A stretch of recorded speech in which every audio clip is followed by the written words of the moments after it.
ಕೇಂದ್ರ ಗೃಹ ಸಚಿವ ಅಮಿತ್ ಶಾ ಹೇಳಿಕೆ ಖಂಡಿಸಿ ಮೈಸೂರು ಬಂದ್ಗೆ ಕರೆಯನ್ನು ನೀಡಲಾಗಿದೆ.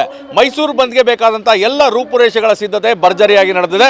ನೀವು ನೋಡ್ತಾ ಇರಬಹುದು ಈ ಒಂದು ಬಂದನ್ನು ಯಾವ ಕಾರಣಕ್ಕಾಗಿ ಮಾಡ್ತಾ ಇದ್ದೇವೆ, ಇದರ ಅವಶ್ಯಕತೆ ಏನಿದೆ, ಇದೆಲ್ಲದರ ಬಗ್ಗೆ ಜಾಗೃತಿ ಮೂಡಿಸಲಿಕ್ಕೆ ಆಟೋದಲ್ಲಿ ಧ್ವನಿವರ್ಧಕಗಳನ್ನು ಕಟ್ಟಿ ಅದನ್ನು ಇಡೀ ನಗರದಲ್ಲಿ ಎಲ್ಲರಿಗೂ ತಿಳಿಸುವಂಥ ಕೆಲಸಕ್ಕೆ ಈಗಾಗಲೇ ಡಾಕ್ಟರ್ BR ಅಂಬೇಡ್ಕರ್ ಅವರ ಅಭಿಮಾನಿಗಳ ಸಂಘದವರು ಸಿದ್ಧತೆಯನ್ನು ನಡೆಸಿದ್ದಾರೆ. ಮತ್ತು ಕಳೆದ 3 ದಿನಗಳಿಂದಲೂ ಸಹ ಈ ಆಟೋ ನಗರದ ಎಲ್ಲ ಭಾಗಗಳಲ್ಲಿ ಸಂಚರಿಸಿ ಬಂದ್ನ ಉದ್ದೇಶವನ್ನು ತಿಳಿಸುವಂಥ ಕೆಲಸವನ್ನು ಮಾಡಿದ್ದಾರೆ. ಈಗಾಗಲೇ ಬೇರೆ ಬೇರೆ ಸಂಘಟನೆಗಳು ಬಂದ್ಗೆ ಸಂಪೂರ್ಣವಾದಂಥ ಬೆಂಬಲವನ್ನು ನೀಡಿದ್ದಾರೆ. ಮತ್ತೆ ಕೆಲವು ಸಂಘಟನೆಗಳು ನೈತಿಕ ಬೆಂಬಲವನ್ನು ನೀಡಿದ್ದಾರೆ. ಹೋರಾಟಕ್ಕೆ ನಿಮ್ಮ ಜೊತೆ ಇರ್ತೇವೆ ಅನ್ನೋ ಒಂದು ಮಾತನ್ನ ಹೇಳಿದರೆ, ಹಾಗಿದ್ರೆ ಈ ಒಂದು ಹೋರಾಟಕ್ಕೆ ಮತ್ತು ಈ ಬಂದ್ಗೆ ಯಾವ ರೀತಿಯಂಥ ಸಿದ್ಧತೆಗಳನ್ನ ಮಾಡಿಕೊಳ್ಳಲಾಗಿದೆ, ಈ ಬಗ್ಗೆ ಮಾತಾಡಲಿಕ್ಕೆ ಆಯೋಜಕರು ಆದಂತಹ ಮಾಜಿ ಮೇಯರ್ ಪುರುಷೋತ್ತಮ್ ನನ್ನ ಜೊತೆಗಿದ್ದಾರೆ. ಸರ್, ಈಗ ಮೈಸೂರು ಬಂದ್ಗೆ ಕರೆಯನ್ನು ನೀಡಲಾಗಿದೆ, ಯಾವ ರೀತಿಯಾದಂಥ ಸಿದ್ಧತೆಗಳನ್ನು ಮಾಡಿಕೊಳ್ಳಲಾಗಿದೆ? ಸರ್, ಈಗಾಗಲೇ ಕಳೆದ ಒಂದು ವಾರದಿಂದನೂ ಕೂಡ ಜನರಿಗೆ ಹೆಚ್ಚು ಪ್ರಚಾರವನ್ನು ಮಾಡಿ ಅಂಬೇಡ್ಕರ್ ವಿಚಾರವಾಗಿ ಯಾರೇ ಅವ್ರ ವಿರುದ್ಧವಾಗಿ ಮಾತನಾಡದೆ ನಿರಂತರವಾಗಿ ದೇಶಾದ್ಯಂತ ಇದು ಹೋರಾಟ ನಡ್ಕೊಂಬರ್ತಿರೋದ್ರಿಂದ ಮೈಸೂರಲ್ಲೂ ಕೂಡ ಬಂದ್ ಕರೆ ಕೊಟ್ಟಿದ್ದೀವಿ. ಈ ಬಂದ್ ಕರೆಗೆ ಮೈಸೂರಲ್ಲಿರ್ತಕ್ಕಂಥ ಪ್ರತಿಯೊಬ್ಬರು ಕೂಡ ಭಾಳಷ್ಟು ಬೆಂಬಲವನ್ನು ಕೊಟ್ಟಿದ್ದಾರೆ. ಬಹು ಮುಖ್ಯವಾಗಿ ನಮಗೆ ದಲಿತ ಸಂಘಟನೆ ಹೆಚ್ಚು ಬೆಂಬಲವನ್ನು ಕೊಟ್ಟಿದೆ ಮತ್ತು ರೈತ ಸಂಘಟನೆ ನಮಗೆ ಬೆಂಬಲವನ್ನು ಕೊಟ್ಟಿದೆ, ಪೌರಕಾರ್ಮಿಕ ಸಂಘಟನೆ ನಮಗೆ ಬೆಂಬಲವನ್ನು ಕೊಟ್ಟಿದೆ, ಮುಸ್ಲಿಂ ಸಂಘಟನೆ ನಮಗೆ ಬೆಂಬಲವನ್ನು ಕೊಟ್ಟಿದೆ, ಗುಜರಿಗಳು ಕೂಡ ನಮಗೆ ಬೆಂಬಲವನ್ನು ಕೊಟ್ಟಿದೆ, ಆಟೋ ಚಾಲಕರು ಮಾಲೀಕರು ಕೂಡ ಬೆಂಬಲವನ್ನು ಕೊಟ್ಟಿದೆ, ಲಾರಿ ಮಾಲೀಕರು ಚಾಲಕರು ಕೂಡ ಬೆಂಬಲ ಕೊಟ್ಟಿದೆ, ಬಸ್ ಚಾಲಕರು ಮಾಲೀಕರು ಕೂಡ ಬೆಂಬಲವನ್ನು ಕೊಟ್ಟಿದೆ ಮತ್ತು ಎಲ್ಲ ಥರದ ವಾಹನ ಚಾಲಕರು ಕೂಡ ನಮಗೆ ಉತ್ತಮವಾದಂಥ ಬೆಂಬಲವನ್ನು ಕೊಟ್ಟಿದ್ದಾರೆ.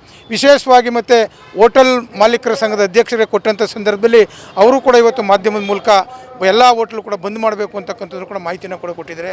ನಾವು ಜಿಲ್ಲಾಧಿಕಾರಿಗಳ ಮೂಲಕ ಎಲ್ಲ ಮಾಲ್ಗಳನ್ನು ಕೂಡ ಬಂದ್ ಮಾಡಬೇಕು ಅಂತಕ್ಕಂಥದ್ದು ಕೊಟ್ಟಿದೆ.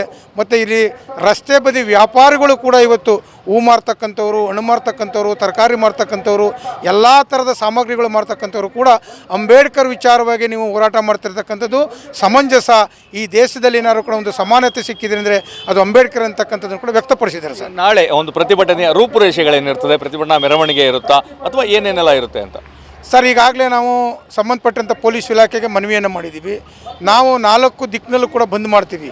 ಅದು ಕೋಟೆ ರಸ್ತೆ ಇರ್ಬೋದು, ನರಸೀಪುರ ರಸ್ತೆ ಇರ್ಬೋದು, ಹುಣಸೂರು ರಸ್ತೆ ಇರ್ಬೋದು, ನಂಜನಗೂಡು ರಸ್ತೆ ಇರ್ಬೋದು, ಬೆಂಗಳೂರು ಮೈಸೂರು ರಸ್ತೆ ಇರ್ಬೋದು ಮತ್ತು ಎಲ್ಲ ರಿಂಗ್ ರೋಡ್ನು ಕೂಡ ಬಂದ್ ಮಾಡ್ತೀವಿ. ಇದು ಮೆರವಣಿಗೆ ಅನ್ನೋದಕ್ಕಿಂತ ನಮಗೆ ಬಂದು ಮುಖ್ಯವಾಗಿರ್ತದೆ. ಕೊನೆಗೆ 2 ಗಂಟೆಯಿಂದ 4 ಗಂಟೆ ತನಕ ಹೃದಯ ಭಾಗದಲ್ಲಿರ್ತಕ್ಕಂಥ ಅಂಬೇಡ್ಕರ್ ಸ್ಟ್ಯಾಚ್ಯೂ ಇರ್ತಕ್ಕಂಥ ಟೌನ್ ಹಾಲ್ನಲ್ಲಿ ಒಂದು ವೇದಿಕೆಯೂ ಕೂಡ ಕಾರ್ಯಕ್ರಮ ಇದೆ.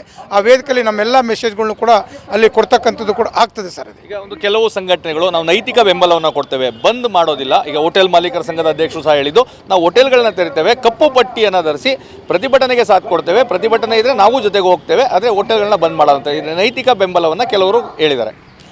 ಈಗ ಈ ಸಾರ್ವಜನಿಕ ಎಲ್ಲರೂ ಬೆಂಬಲ ಕೊಟ್ಟ ಮೇಲೆ ನಾವೆಲ್ಲ ವಾಹನಗಳು ನಾವು ಸ್ಥಗಿತಗೊಳಿಸೋಕ್ಕೆ ನಾವು ಮನವಿ ಮಾಡ್ಕೊಂಡಿದ್ದೀವಿ. ಈಗಾಗಲೇ KSRTC ಇಲಾಖೆಗೂ ಕೂಡ ಮನವಿ ಮಾಡಿದ್ದೀವಿ, ಸಾರ್ವಜನಿಕ ಖಾಸಗಿ ಸಂಸ್ಥೆ ವಾಹನಗಳು ಕೂಡ ಮನವಿ ಮಾಡಿದ್ದೀವಿ ಮತ್ತು ಹೊರ ರಾಜ್ಯದಿಂದ ಬರ್ತಕ್ಕಂಥ ಎಲ್ಲ ಲಾರಿ ಬಸ್ಗಳನ್ನೂ ಕೂಡ ನಾವು ತಡೆಯುವಂಥ ವ್ಯವಸ್ಥೆ ಆಗ್ತದೆ. ಅದು ಕಾನೂನು ಬಾಹಿರವಿಲ್ಲ, ನಾವು ಸ್ವಯಂ ಘೋಷಿತವಾಗಿ ಮಾಡಬೇಕು ಅಂತಕ್ಕಂಥದ್ದಿದೆ. ಮತ್ತು ಈ ಒಟ್ಟಾರೆ ಇದು ಶಾಂತಿಯುತವಾಗಬೇಕು. ಜನನೇ ಬರಲಿಲ್ಲ ಅಂತ ಹೇಳಿದ್ರೆ ಹೋಟೆಲ್ ತಗೊಂಡಿದ್ರೆ ಏನು ಪ್ರಯೋಜನ, ಟೀ ವ್ಯಾಪಾರ ಮಾಡಿದ್ರೆ ಏನು ಪ್ರಯೋಜನ? ಸಾರ್ವಜನಿಕರಿಗೆ ನಮಗೆ ಸಹಕಾರ ಕೊಟ್ಟ ಮೇಲೆ ಸಾರ್ವಜನಿಕರು ಇದ್ದರೆ ಮಾತ್ರ ಅದು ವ್ಯಾಪಾರ ಅಲ್ವೇ? ಹಾಗಾಗಿ ನಾವು ಮುಕ್ತವಾಗಿ ಯಾರಿಗೆ ಮೆಡಿಕಲ್ ಸ್ಟೋರ್ಗೆ, ಆಸ್ಪತ್ರೆಗಳಿಗೆ ಮತ್ತು ಹಾಲ್ ವ್ಯಾಪಾರಕ್ಕೆ ಮತ್ತು ಯಾರಿಗೆ ಭಾಳ ಕಷ್ಟ ಇರ್ತಾರೆ ಅಂಥವ್ರಿಗೆ ಸ್ವಲ್ಪ ನಾವು ಫ್ರೀ ಮಾಡಿದ್ದೀವಿ. ಸರ್, ಅವ್ರಿಗೆ ಈಗ ನಾಳೆ ಬಂದ್ ಮಾಡಿಸುವಂಥವ್ರಿಗೆ ಅಥವಾ ಸ್ವಯಂ ಪ್ರೇರಿತವಾಗಿ ಯಾರು ಬಂದ್ ಮಾಡ್ತಾ ಇದ್ದಾರೆ ಅವ್ರಿಗೆ ಯಾವ ರೀತಿ ಶಾಂತಿಯನ್ನು ಕಾಪಾಡಿಕೊಳ್ಳಲಿಕ್ಕೆ ಮನವಿ ಮಾಡ್ತಾರೆ? ಯಾವುದೇ ಕಾನೂನು ಬಾಹಿರವಾದಂಥ ಸರ್ಕಾರಿ ವಾಹನಗಳಿಗೆ ಅಡಚಣೆ ಆಗಲಿ, ಖಾಸಗಿ ವಾಹನಗಳಿಗೆ ಧಕ್ಕೆ ತರ್ತಕ್ಕಂತಾಗಲಿ, ಸಾರ್ವಜನಿಕರಿಗೆ ನಾವು ಪ್ರೀತಿಪೂರ್ವಕವಾಗಿ ಕಾನೂನು ಬಾಹಿರವಾದಂಥ ಯಾವುದೇ ಘಟನೆ ಕೂಡ ನಡೀಲಿಕ್ಕೆ ಅವಕಾಶ ಇರೋದು. ಮತ್ತು ಸರ್ಕಾರಿ ಆಸ್ತಿ ಪಾಸ್ತಿ ನಷ್ಟ ಮಾಡಲಿಕ್ಕೂ ಕೂಡ ಇಲ್ಲ. ಯಾಕಂದರೆ ಸರ್ಕಾರದ ಆಸ್ತಿ ಎಲ್ಲವೂ ಕೂಡ ಸಾರ್ವಜನಿಕರ ತೆರಿಗೆ ಆಸ್ತಿ, ಅದು ಜನಕ್ಕೆ ನಮಗೆ ಗೊತ್ತಿದೆ, ನಮಗೂ ಕೂಡ ಗೊತ್ತಿದೆ. ಹಾಗಾಗಿ ಯಾವುದೇ ಶಾಂತಿಯುತವಾಗಿ ಮಾಡ್ತೀವಿ ಹೊರತು ಇದು ಕ್ರಾಂತಿಯಾಗಿ ಮಾಡೋದಿಲ್ಲ. ಇದನ್ನು ಮೀರಿದಂಥ ಸಂದರ್ಭದಲ್ಲಿ ಅದು ಕ್ರಾಂತಿ ಬೇರೆ ಇರ್ತದೆ. ಈಗಾಗಲೇ ನಿಮಗೊಂದು ಮಾಹಿತಿ ಕೊಟ್ಬಿಡ್ತೀವಿ. BJP ಸರ್ಕಾರ ಗೌರವಯುತವಾಗಿ ಅವರ ಪಕ್ಷಕ್ಕೆ ಗೌರವ ಬೇಕು ಅಂತ ಹೇಳಿದ್ರೆ ಅವರು ರಾಜೀನಾಮೆ ಕೊಡಬೇಕು ಮತ್ತು ಕ್ಷಮೆ ಕೇಳಬೇಕು.